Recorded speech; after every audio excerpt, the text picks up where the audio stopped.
नमस्कार किसान भाइयों, स्वागत है आपका चैनल एग्री आकाश पे। किसान भाइयों, आज की इस वीडियो में मैं आपको एक ऐसा तरीका बताने वाला हूं भिंडी की खेती का।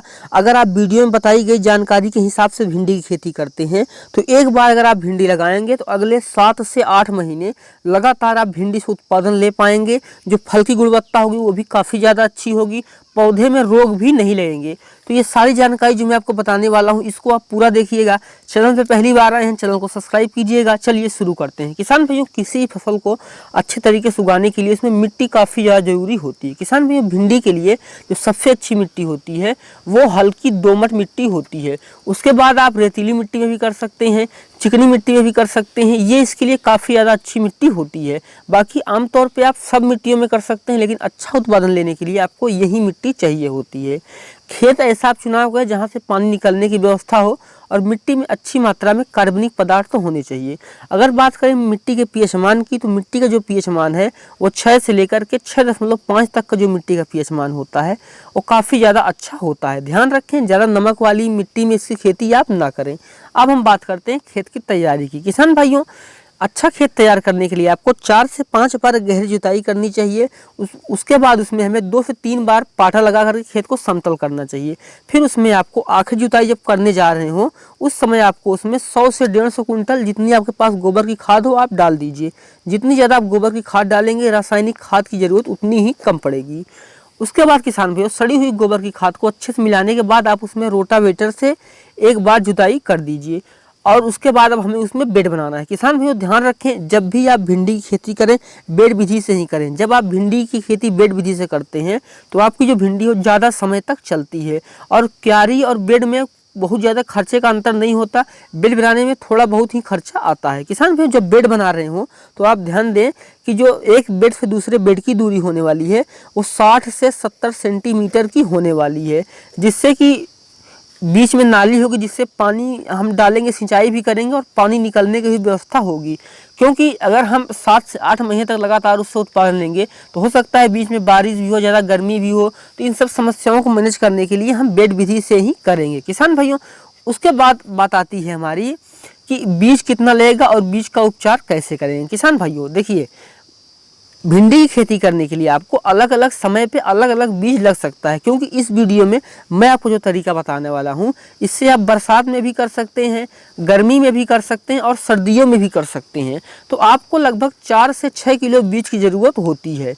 बुआई से पहले हमें बीज को उपचारित कर लेना चाहिए। उपचार करने के लिए किसान भाइयों 24 घंटे तक आप भिंडी को पानी में भिगो कर रख दीजिए। इससे जो उसके जमाव है वो बढ़ जाता है। अगर हम बात करें उपचार की तो किसी फनफूदी नाशक दवा से, जैसे कार्बेंडाजिम हो गया या बबिस्टीन, इसको 2 ग्राम लीजिए और उसमें 2 ग्राम में आप 1 किलो बीज को उपचारित कर सकते हैं और उसके बाद उसको छाया में सुखा करके फिर हमें बुआई करनी चाहिए।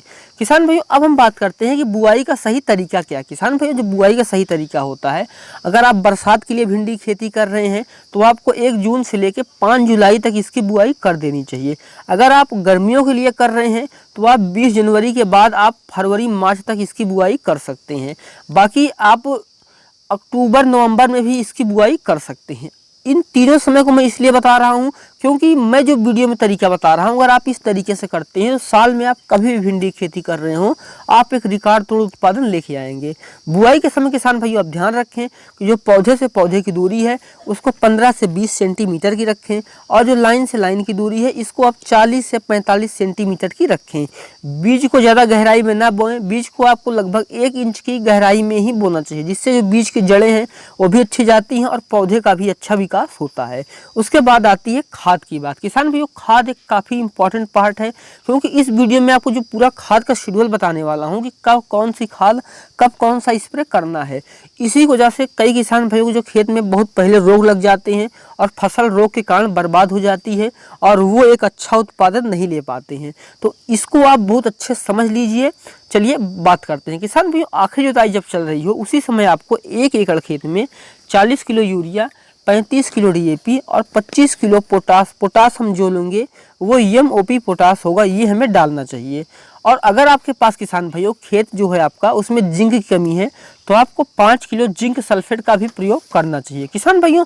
उसके बाद जब आपकी जो फसल है किसान भाइयों वो 10 से 15 दिन की हो किसान भाइयों, उस समय आपको उसमें 1 किलो NPK 19-19-19 को 2 फिल्टर पानी में घोल करके अपनी फसल पे स्प्रे करना है।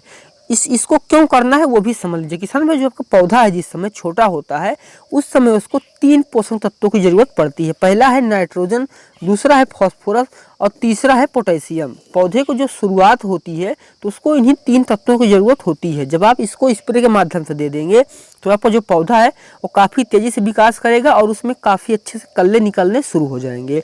जैसे ही आपको जो पौधा है किसान भाई 30 दिन के हो जाए उसमें आपको 25 किलो यूरिया डाल देनी है। जब आप पौधा 30 दिन का है उसमें आप यूरिया डालेंगे तो आप देखेंगे पौधा काफ़ी तेज़ी से विकास कर रहा है और उसमें शाखाएं भी अच्छे से निकल रही हैं। और जैसे जो आपका पौधा है 35 दिन का हो जाए उसमें किसान भाइयों आपको 200 ग्राम सूक्ष्म पोषक तत्व 2 फिल्टर पानी में घोल करके अपनी फसल पे डालना है। ये उसका अगला शेड्यूल हो गया। जो सूक्ष्म पोषक तत्व जिसको कि अंग्रेजी में माइक्रोन्यूट्रिशंस बोला जाता है, जब आपकी फसल जो किसान भाइयों उसके 10 दिन बाद 45 दिन की हो, आप देखें उसमें फूल फल बन रहे हैं, पहली तुड़ाई के नज़दीक हमारी फसल आ गई है, तो उस समय उसमें आपको 25 किलो यूरिया फिर डाल देना है। क्योंकि पौधे की लगातार ग्रोथ और पौधे का जो हरापन है उसी से हम एक अच्छा उत्पादन ले पाएंगे। जब आप पहली तुड़ाई कर दें और फूल फिर से बन रहे हों, फसल आपकी 50 दिन की हो गई हो, उसमें आपको 200 ग्राम सूक्ष्म पोषक तत्व 2 फिल्टर पानी में घोलना है। साथ ही इसमें आपको लेना है किसान भाइयों 0050 NPK। जब इसको आप डालते हैं तो आपको जो फूल है वो काफ़ी तेज़ी से बढ़ जाते हैं और सूक्ष्म पोषक तत्व देने से आपका जो उत्पादन है वो भी काफ़ी ज़्यादा बढ़ जाता है। जब आपका जो फसल किसान भाइयों 60 से 65 दिन की हो जाए, 3 से 4 तुड़ाई हो चुकी हो और फसल अच्छे से बढ़वार भी कर रही हो, फूल भी अच्छे से आ रहे हो, उत्पादन भी काफ़ी ज़्यादा अच्छा हो रहा हो, उस समय आपको उसमें 25 किलो यूरिया किसान भाइयों फिर से डाल देना है। इससे क्या होगा कि आपका जो पौधा है वो पीला नहीं पड़ेगा, पौधे की ग्रोथ लगातार हो रही होगी और उससे आप एक अच्छा उत्पादन ले पाएंगे। ध्यान रखें कि जब फलों की तुड़ाई आप कर रहे हैं तो हर 10 से 15 दिन पे आप उसमें किसान भाइयों 0050 NPK डाल दीजिए।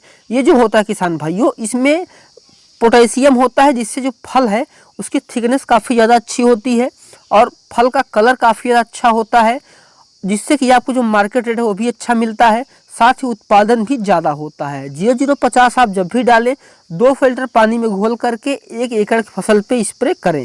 किसान भाइयों एक बात और ध्यान रखें, जब आपकी जो भिंडी है वो 10 दिन की हो जाए, 10 दिन के बाद हर 10 दिन पे उस पर आपको फनफूद नाशक दवा का छिड़काव करना है। 500 ग्राम आप फनफूद नाशक दवा ले लीजिए जिसको कि मैंकोजेब 63% उसमें WP होना चाहिए, या फिर आप फनफूद नाशक बहुत तरह की दवाएं होती हैं आप उनको ले सकते हैं, जिससे कि जो आपकी फसल है उस पर किसी तरह का फनफूद नाशक जब स्प्रे आप करते हैं तो फनफूद नहीं फैलते, जिससे कि रोग भी नहीं फैलते हैं। इससे आप एक लंबे समय तक अच्छा उत्पादन ले पाएंगे और आप 5 से 6 महीने बिना किसी दिक्कत के देखेंगे उत्पादन ले पा रहे हैं। और अगर आप चाहते हैं कि आप उससे लंबे समय तक उत्पादन लें तो आप लंबे समय तक इससे भी ज़्यादा ले सकते हैं। ध्यान रखें कि बस आपको स्प्रे देते रहना है किसान भाइयों। उसके बाद बात आती है खरपतवार नियंत्रण की। किसान भाइयों भिंडी में जो खरपतवार होते हैं काफ़ी ज़्यादा नुकसान पहुंचाते हैं, इसके लिए भिंडी की हमें निराई गुड़ाई करती रहना चाहिए। पहली निराई गुड़ाई आपको 20 से 25 दिन के अंदर कर लेनी चाहिए और दूसरी निराई गुड़ाई किसान भाइयों आपको 40 से 45 दिन के अंदर कर लेनी चाहिए। अगर आप हाथ से खरपतवार निकाल सकते हैं तो बहुत अच्छी बात है, वो आपकी फसल और आपके खेत दोनों के लिए अच्छा होगा। लेकिन अगर आप हाथ से खरपतवार नहीं निकाल सकते हैं तो आप पेंडीमेथलिन ले सकते हैं। इसको आपको 2 फिल्टर पानी में घोल करके 1 लीटर पेंडीमेथलिन दवा को 1 एकड़ खेत में बुआई के 2 दिन के अंदर छिड़काव करें, जिससे कि जो खरपतवार है वो उग ही नहीं पाएगा किसान भाइयों। उसके बाद बात आती है महत्वपूर्ण सिंचाई की। किसान भाइयों भिंडी की फसल पे अगर गर्मी है तो आपको 8 से 10 दिन के अंदर सिंचाई कर देनी चाहिए मौसम के हिसाब से। बरसात में ज़्यादा सिंचाई की ज़रूरत नहीं पड़ती है। अगर बारिश नहीं हो रही है 10 से 15 दिन के अंतराल पे सिंचाई करें और ठंडी में भी ऐसे आपको 10 से 12 दिन पर सिंचाई करते रहना चाहिए। ज़्यादा सिंचाई करने से रोग भी लग सकते हैं, इसलिए सिंचाई कम करें। ध्यान रखें फूल और फल बनते समय सिंचाई का विशेष ध्यान रखें। किसान भाइयों उम्मीद करता हूँ कि वीडियो आपको अच्छा लगा होगा। अगर ये वीडियो आपको अच्छा लगा है तो वीडियो को लाइक कर दीजिए, चैनल पे पहली बार आए हैं चैनल को सब्सक्राइब कर लीजिए। साथ ही अगर आपको लगता है कुछ इस वीडियो में कवर नहीं हुआ है तो आप वीडियो के कमेंट सेक्शन में आप अपना सवाल पूछ सकते हैं। और भिंडी फसल पे और जानकारी लेने के लिए आई बटन और डिस्क्रिप्शन पे आपको लिंक मिल जाएगा, आप वहाँ से जाकर के प्लेलिस्ट देख सकते हैं। वीडियो देखने के लिए आपका धन्यवाद।